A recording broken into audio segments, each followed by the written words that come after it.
Good morning. आप सब लोगों का एक बार फिर से एके इन्फो के ऑफिशियल यूट्यूब चैनल पर स्वागत है।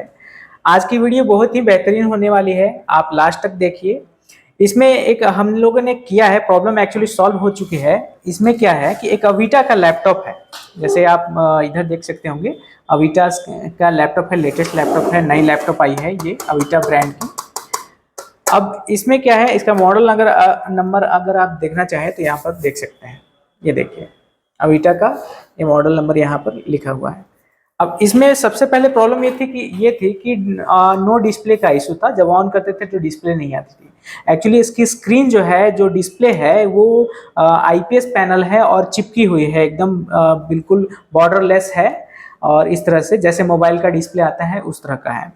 तो इसे निकालने के लिए सबसे पहले हमने फॉल्कन स्प्रे, एक आती है फॉल्कन स्प्रे, किनारों पर दिया और एक डिस्प्ले की जो पत्ती होती है उससे साइड से कॉर्नर पर बॉर्डर पे लगा करके इसको पूरी तरह से जैसे मोबाइल का डिस्प्ले निकाला जाता है वैसे ही हमने निकाला।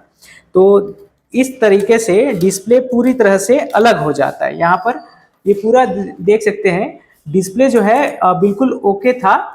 और यहाँ पर ओसीए किया हुआ है, जैसे मोबाइल के डिस्प्ले ओसीए किया हुआ रहता है उस तरह का है।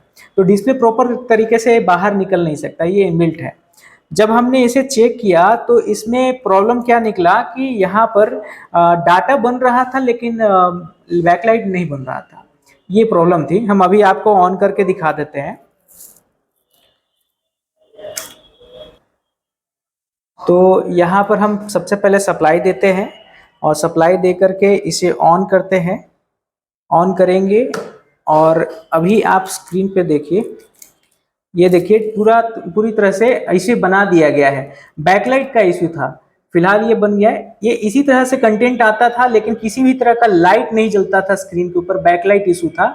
जब हम इसके पीछे स्क्रीन के पीछे लाइट जला करके देखते थे तो ये डाटा नजर आता था, बैकलाइट का इशू था। तो इस तरह के लैपटॉप के स्क्रीन में बैकलाइट का जब इशू आ जाता है तो किस तरह से सॉल्व करेंगे, ये बैकलाइट का काम है, डिस्प्ले का पैनल का काम है। तो इसे सर ने, हमारे निरंजन सर ने सॉल्व किया है इसे। और किस तरह से इसमें क्या काम किया गया है, किस तरीके से बैकलाइट का इशू सॉल्व किया जाता है, ये निरंजन सर बताएंगे आपको। फ्रेंड्स नमस्कार। सबसे पहले अविनाश सर का बहुत बहुत धन्यवाद, इन्होंने लैपटॉप रिपेयर करने के लिए आमंत्रित किया, मौका दिया हमें कुछ करने का, कुछ सीखने का। तो चलिए अब समय बर्बाद न करते हुए एक्चुअल में हमने किया क्या है उसको एक्सप्लेन करते हैं। पावर कट कर लेते हैं पहले। तो देखिए एक्चुअल में क्या है कि कोई भी जो डिस्प्ले है इस तरह का, ये लगभग टीवी के ही डिस्प्ले के जैसा होता है, कोई बहुत ज़्यादा बेसिक स्ट्रक्चर में चेंजेस नहीं है। तो यहाँ पे हमने देखा कि ये जो LVDS कनेक्टर है, होता क्या है कि इस डिस्प्ले में बैकलाइट सर्किट जो है इसके स्केलर पीसीबी पर ही इनबिल्ट होता है, और जो बैकलाइट सर्किट है अपना वो यहाँ पे लगा हुआ है। बैकलाइट सर्किट का जो मुख्य कंपोनेंट है वो है आपका क्वाइल, डायोड और एक ड्राइवर आईसी। इस आईसी के अंदर ड्राइवर आईसी भी है और इसके अंदर इंटरनल मॉसफेट या ट्रांजिस्टर जो एम्पलीफिकेशन करने के काम आता है वो भी इसी के अंदर इनबिल्ट है। तो इसमें जब हमने डायग्नोस किया सबसे पहले तो इस कॉइल पे VCC चेक किया, जो यहाँ पे आता है VCC।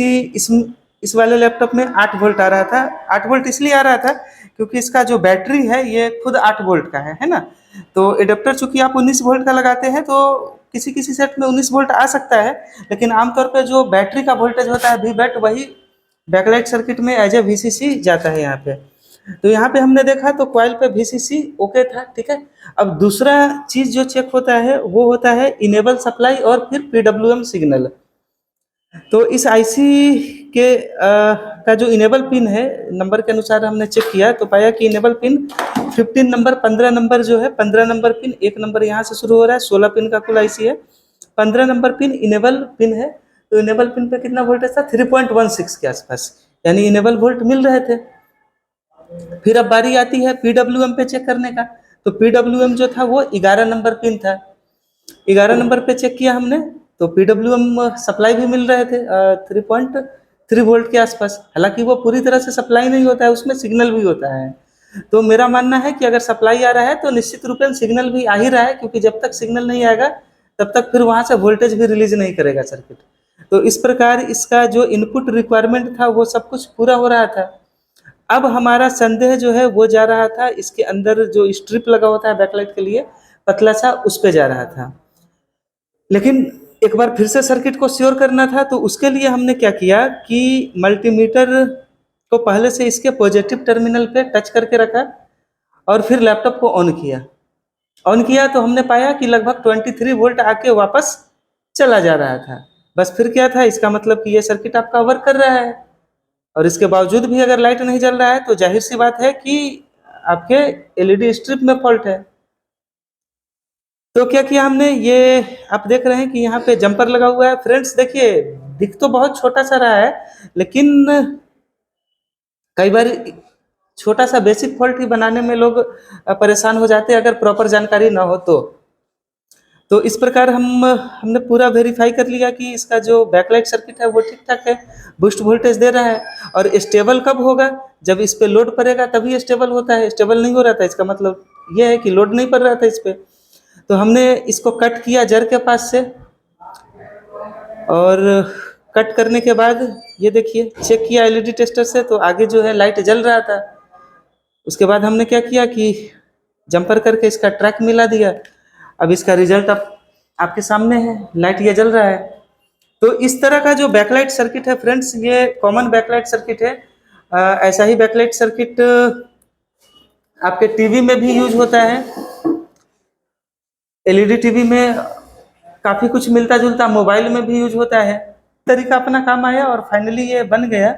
मेरा एक अपना मानना है कि अगर आप लैपटॉप रिपेयर करते हैं तो आपके पास केवल लैपटॉप ही रिपेयर होने नहीं आएंगे।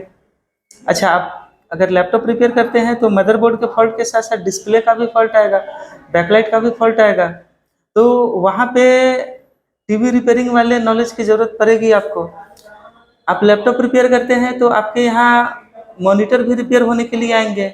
मॉनिटर का भी डिस्प्ले खराब होता है, लाइट खराब होता है, पीसीबी वगैरह खराब होता है, एसएमपीएस खराब होता है। वो सब कुछ बिल्कुल टीवी के जैसा है। आप ब्रांडेड डेस्कटॉप अगर रिपेयर करते हैं तो ब्रांडेड डेस्कटॉप में जो एसएमपीएस होता है, जो महंगे वाले एसएमपीएस होते हैं, पीएफसी टाइप का पावर सप्लाई होता है, वो वैसा ही पीएफसी टाइप का पावर सप्लाई जो है टीवी में भी यूज होता है।